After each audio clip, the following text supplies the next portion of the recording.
Oke, sebelum ke Ustadz Taufikur Rahman sedikit nih, Ti. Ini bicara pengalaman tarawih soalnya nih, Ti. Saya ingin ke Mekah lagi nih.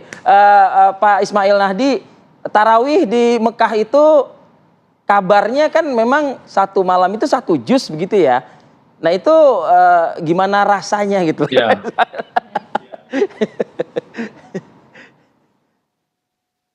Iya. Kalau di Mekah memang 1 juz 1 malam ya, setiap 1 malam. Jadi sampai terakhir Ramadan itu 30 juz.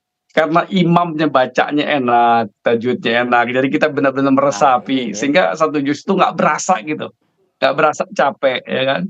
Malah kita berasa kurang kadang-kadang kalau imamnya super enak gitu suaranya, alhamdulillah.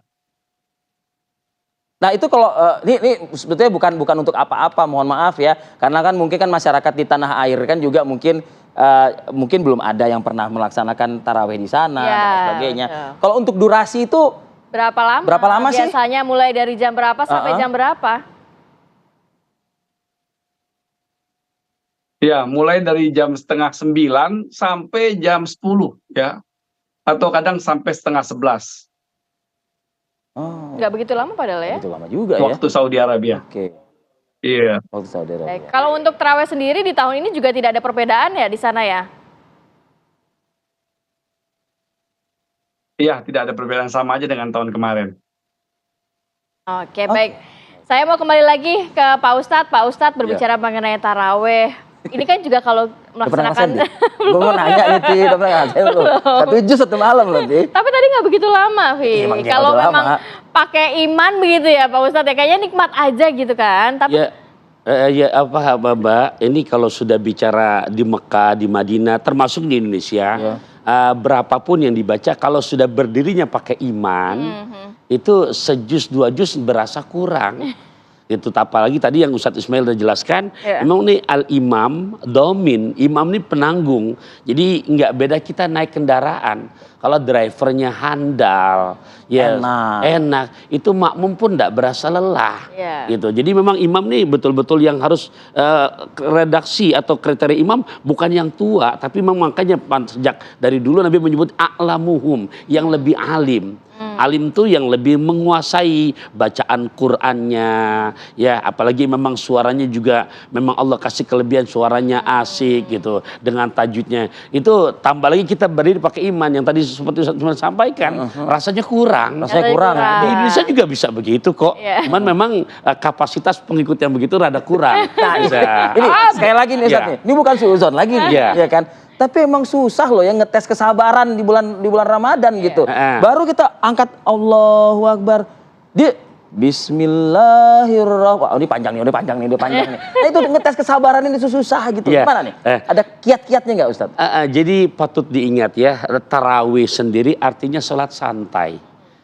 Istirahat. Jadi tidak terburu-buru gitu kan. Nah dan yang namanya tadi disinggung sabar. Oh iya dong, karena yang namanya sabar itu kalau kita pinjam bahasa Nabi kebagi menjadi 3. Ada as-sabru alal musibah, sabar di saat Allah berikan musibah. Berarti yang nyata seperti saudara-saudara kita yang di Palestina.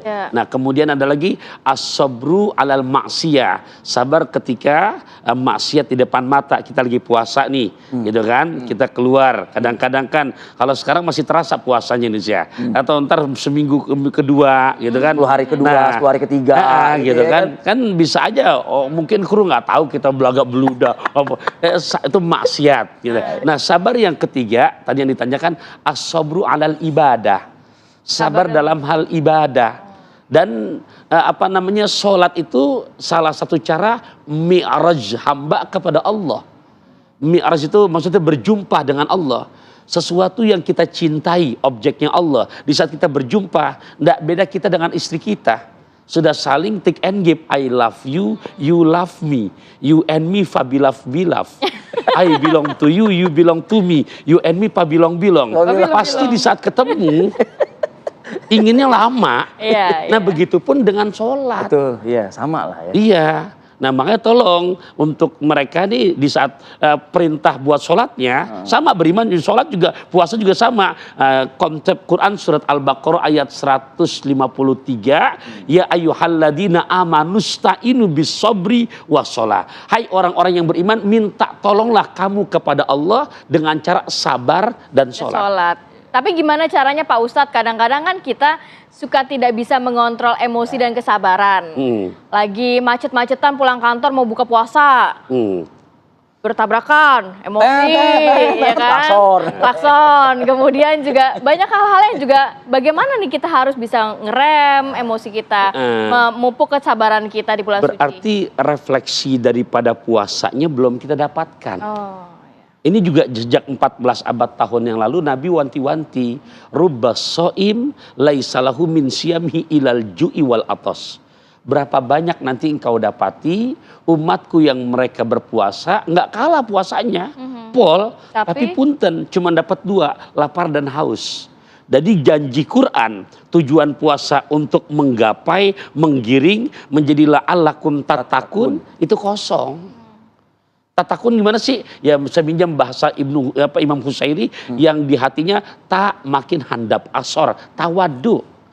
Qaf makin muncul di perbuatan akhlaknya qanaah, mensyukuri nikmat yang ada yang Allah berikan pada kita. Wow, waro, nggak, kalau udah waro nggak mungkin korupsi, nggak mungkin. Gitu. Karena jangankan yang haram, yang syubhat pun dia tinggalkan. Tuh, itu mestinya begitu. Jadi menyadari, oh berarti ini puasanya nggak bener nih, masih emosi. Betul, nggak beda sholat. Sholat kan tujuannya Al-Ankabut ayat 45, inna sholat tatanha anil fahsya'i wal munkar. Sungguh sholat yang benar bisa membawa yang sholat mencegah perbuatan keji dan munkar. Tapi kok saat dia sholat, punten, itu baru sekedar tukang sholat. Bukan orang yang mendirikan sholat. Nah, ini mungkin terakhir nih Ustadz sebagai penutup, apa mungkin pesannya kepada umat di luar sana begitu agar bulan Ramadan ini kita menjadi benar-benar manusia atau umat yang bertakwa lah. Ya, jadi ikhwafillah yang sedang menyaksikan ini ya modalnya buat kita 4I. 1, ilmu, terus kita tingkatkan kualitas pemahaman kita. Bahwasanya kita ibadah ini, kenapa kamu sholat yang 2, 3, yang 8? Karena bukan karena sifulan, bukan katanya. Nah, kedua pakai iman. Ya kalau sudah iman, maka konsepnya nanti apapun perintah Allah, sami'na wa ata'na wa ulaikum. Nah, yang ketiga ikhlas.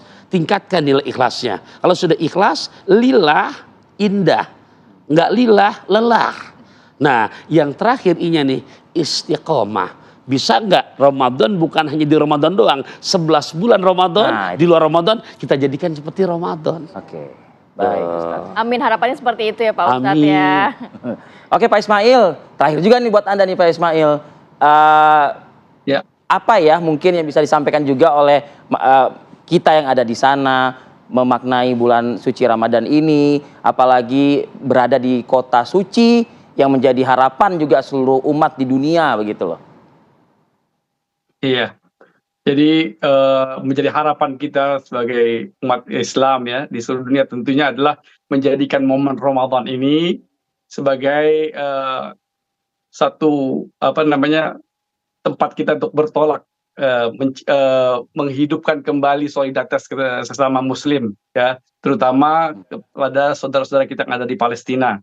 Sebagaimana juga di Arab Saudi ya, kerajaan juga menyerukan untuk menghentikan peperangan dan memberikan bantuan juga kepada umat Islam di Palestina. Jadi kita tingkatkan Ramadan ini, kita tingkatkan solidaritas kita sama Muslim ya, terutama kepada saudara-saudara kita di Palestina seperti itu.